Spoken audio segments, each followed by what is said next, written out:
Good morning student. आज हम class 7 Hindi निकुंज lesson number 7 अमर शहीद भगत सिंह के पत्र को पढ़ने जा रहे हैं। हमारे देश को स्वतंत्र कराने में बहुत से क्रांतिकारी थे, बहुत से स्वतंत्रता सेनानी थे जिन्होंने अपने प्राणों का बलिदान देकर हमारे देश को आज़ाद कराया। और आज हम जो चैन की सांस ले रहे हैं, जो अपना जीवन अपनी एकदम स्वतंत्र होकर जी रहे हैं, वो उन्हीं के बलिदान का परिणाम है कि उन्होंने हमें अंग्रेज़ों की जो गुलामी है उससे आज़ाद कराया और अपने प्राणों की आहुति दी। उन्होंने अपने प्राणों से प्रेम न करते हुए उन्होंने देश प्रेम को महत्व ज़्यादा दिया और अपने देश को स्वतंत्र कराकर ही माने। तो उन्हीं में से एक क्रांतिकारी थे भगत सिंह, जो शहीद हो गए थे और अपने जीवन का बलिदान दे दिया था उन्होंने। तो उनके बारे में जो है वो हम उनका एक पत्र है उसके बारे में इस लेसन में पढ़ेंगे। और भगत सिंह को अमर शहीद भगत सिंह के नाम से जाना जाता है। वो आज भी हमारे बीच अमर हैं। तो पठन से पूर्व है, आज हम जिस आज़ादी का उपभोग कर रहे हैं, जिस आज़ादी का हम यूज कर रहे हैं, हम कहीं भी आ जा सकते हैं, अध्ययन कर सकते हैं, पढ़ाई कर सकते हैं। इन सब पर पहले बहुत ज़्यादा पाबंदियां थी जब हम गुलाम थे। तो जिस आज़ादी का हम यूज़ कर रहे हैं वह हमें बेहिसाब कुर्बानियों के बाद हासिल हुई है। यानी इसमें पता नहीं कितनी कुर्बानियां लगी हुई है, कितने देश के जवानों ने, कितने लोगों ने अपने जीवन का बलिदान दिया है। बेहिसाब कुर्बानी, यानी उस कुर्बानियों का कोई हिसाब नहीं है। आज भी पीढ़ी को उन कुर्बानियों के बारे में जानकारी होनी चाहिए। आज की पीढ़ी जो है वो उन कुर्बानियों को जानती नहीं है, तो हमें उसके बारे में पता होना चाहिए। यदि आज के देशवासियों को उनका आभास होगा तो हम सब के लिए बेहतर भविष्य का निर्माण कर सकेंगे। हमें पता होना चाहिए कि हमें ये आज़ादी कितनी मुश्किलों के बाद में मिली है, कितनी माँओं ने अपने बच्चों का बलिदान दिया है, कितनी पत्नियों ने अपने पतियों का बलिदान दिया है, कितने बच्चों ने अपने माता पिता का बलिदान दिया है, कितनी बहनों ने अपने भाइयों का बलिदान दिया है, तब जाकर ये आज़ादी हमें मिल पाई है। तो चर्चा करें और जीवन मूल्य में आप लोग पढ़ेंगे स्वयं।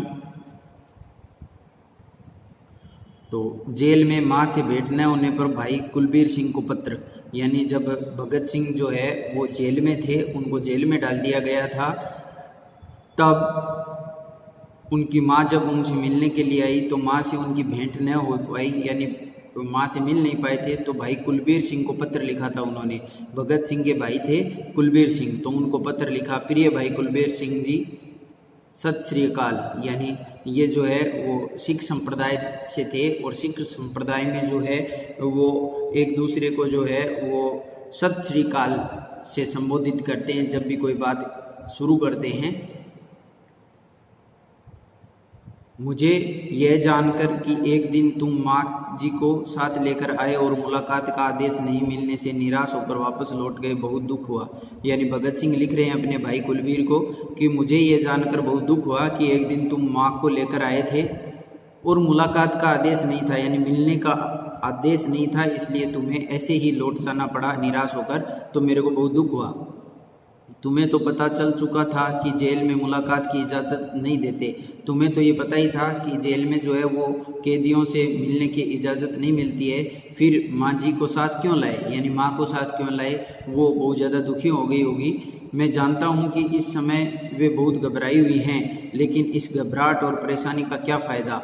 नुकसान ज़रूर है, क्योंकि जब से मुझे पता चला कि वे बहुत रो रही है, मैं स्वयं भी बेचैन हो रहा हूँ। यानी उसने कहा कि तुम माँ को क्यों लेकर आए? तुम्हें तो पता ही था कि जेल में मिलने नहीं दिया जाता है।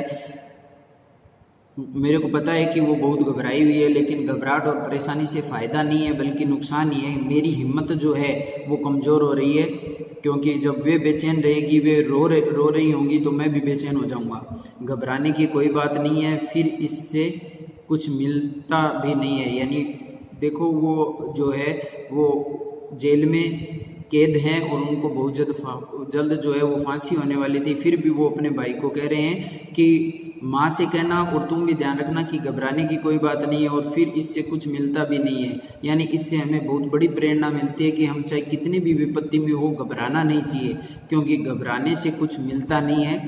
बल्कि हमारी हिम्मत जो है वो पस्त हो जाती है, हिम्मत गिर जाती है, साहस टूट जाता है। इसलिए परिस्थितियां चाहे कितनी भी विपरीत हो, इंसान को कभी भी घबराना नहीं चाहिए, क्योंकि इससे कुछ हासिल नहीं होता है।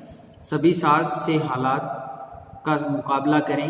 यानी भगत सिंह अपने भाई को कह रहे हैं कि आप घर में जितने भी लोग हो मेरे करीबी, वो आप लोग सब जो है वो साथ रखते हुए और जो भी हालात परिस्थितियां हैं उनका मुकाबला करो, घबराओ मत।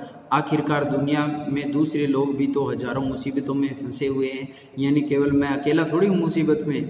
दुनिया में पता नहीं कितने लोग हैं, हजारों की संख्या में हैं जो मुसीबतों में फंसे हुए हैं। आप उनके बारे में भी सोचें और घबराएं नहीं। और फिर अगर लगातार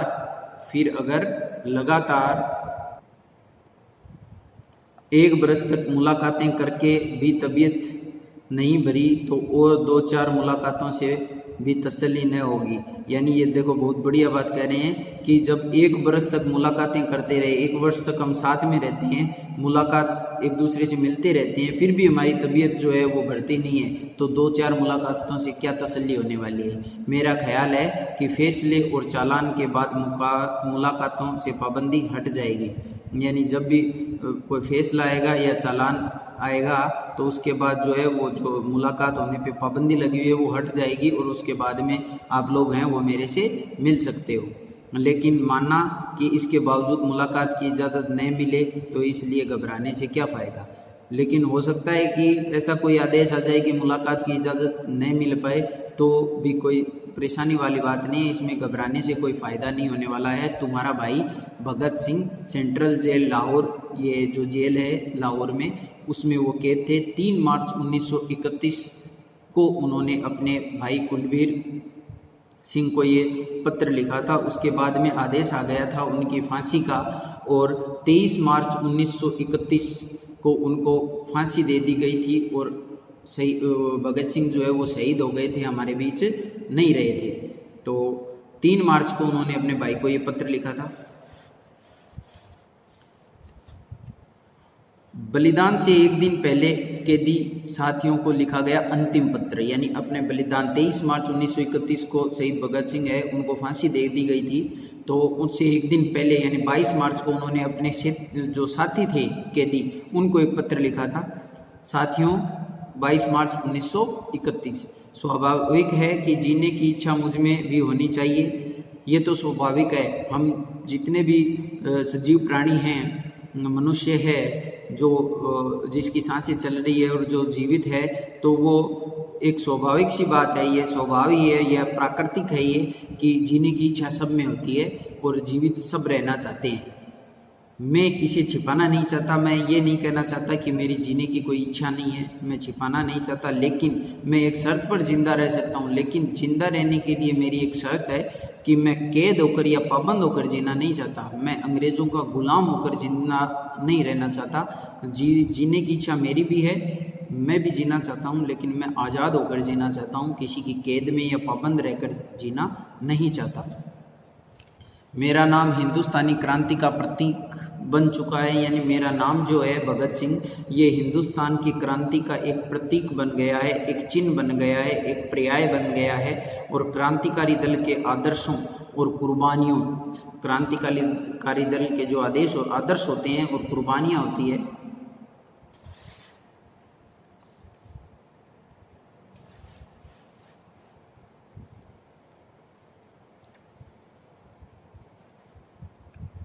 उन सब ने मुझे बहुत ऊंचा उठा दिया है। यानी क्रांतिकारी दल के जितने भी आदर्श और कुर्बानियां हैं उन सब ने मेरे को ऊंचा उठा दिया है, इतना ऊंचा कि जीवित रहने की स्थिति में इससे ऊंचा मैं हरगिज नहीं हो सकता। यानी अगर मैं जिंदा रहा तो इस जो मेरा स्थान जितना ऊंचा है उतना ऊंचा मैं रह नहीं पाऊंगा अगर मैं जीवित रहा।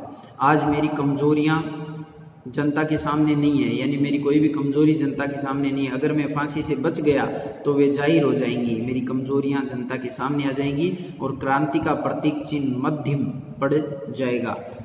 मध्यम पड़ जाएगा मतलब फीका हो जाएगा, धीमा हो जाएगा, जो मैं प्रतीक बना हुआ हूँ, या संभवतः पूरा मिट ही जाएगा। लेकिन दिलेराना ढंग से का मतलब हो गया बहादुरी से, हंसते हंसते मेरे फांसी चढ़ने की सूरत में हिंदुस्तानी माताएं अपने बच्चों को भगत सिंह बनाने की आरजू किया करेंगी, लेकिन अगर मैं हंसते हंसते बहादुरी के साथ फांसी पे चढ़ गया ना, तो भारत की जो हिंदुस्तान की माताएं हैं वो अपने बच्चों को भी भगत सिंह बनाना चाहेगी, वो आरजू किया करेंगी। आरजू का मतलब तमन्ना या इच्छा करेंगी कि मैं भी अपने बच्चे को भगत सिंह बनाऊं। और देश की आज़ादी के लिए कुर्बानी देने वालों की तादाद इतनी बढ़ जाएगी कि क्रांति को रोकना साम्राज्यवाद या तमाम शैतानी शक्तियों के बूते की बात है नहीं रहेगी।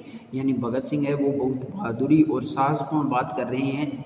अपनी जो है वो फांसी से एक दिन पहले भी उनके मन में देखो कितना जोश, जुनून और साहस है कि वो कह रहे हैं कि अगर मैं हंसते हंसते फांसी पर चढ़ गया तो हिंदुस्तानी माताएं अपने बच्चों को भगत सिंह बनाने की इच्छा रखेंगी और देश की आज़ादी के लिए कुर्बानी देने वाले इतने भगत सिंह पैदा हो जाएंगे कि जो साम्राज्यवाद और जितनी भी शैतानी शक्तियां हैं उनके लिए उन सब को रोक पाना बहुत ज़्यादा मुश्किल हो जाएगा या उनके बस की बात नहीं होगी। हाँ, एक विचार भी मेरे मन में आता है कि देश और मानवता के लिए जो कुछ करने की हसरतें मेरे दिल में थी उनका 1000वां भाग भी पूरा नहीं कर सका। हाँ, ये एक उनके मन में जो है वो टीस थी कि देश और मानवता के लिए मैं जो कुछ करना चाहता था, जो हसरतें थी मेरे मन में, जो चाहत थी, जो लालसा थी, उनका मैं 1000वां भाग भी पूरा नहीं कर पाया हूँ।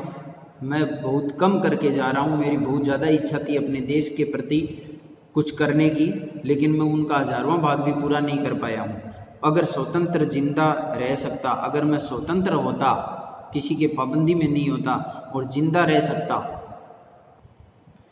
तब शायद इन्हें पूरा करने का अवसर मिलता और मैं अपनी हसरत पूरी भी कर सकता था। लेकिन भगत सिंह को ये पता था कि अगर वो जिंदा रहे तो वो स्वतंत्र नहीं रहेंगे, अंग्रेजों को गुलाम होकर रहेंगे, इसलिए उन्होंने फांसी को कबूल कर लिया।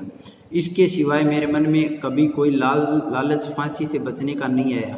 फांसी से बचने का कोई भी लालच मेरे मन में नहीं है। केवल इतनी सी एक टीस है कि मैं अपनी मातृभूमि के लिए जो करना चाहता था उसका बहुत कम हिस्सा ही कर पाया हूँ।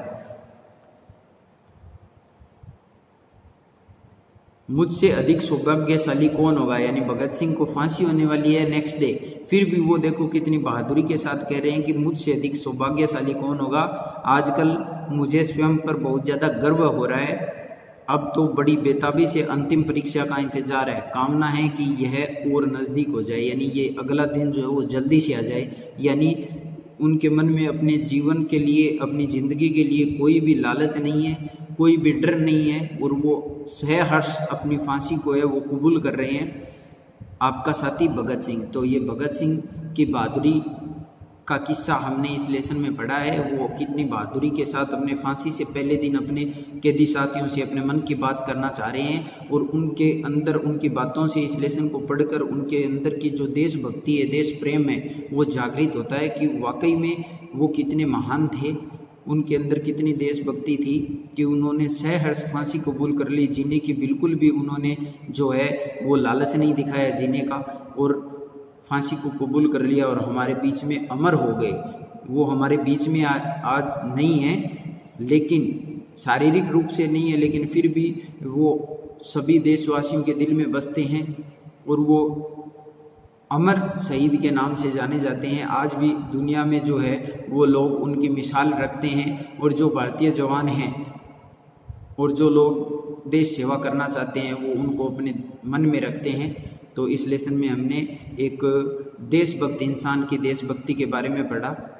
उम्मीद करता हूँ ये लेसन आपको समझ में आएगा। इसके मौखिक प्रश्न जो भी हैं वो आप स्वयं हल करेंगे। इस लेसन को पढ़ते हुए, इस वीडियो को देखने के बाद अपनी बुक में इसको रीड करना है लेसन को, और इसके जो नोटबुक और बुक पार्ट के क्वेश्चंस हैं वो मैं आपको सेंड कर दूंगा। Thank you, have a nice day.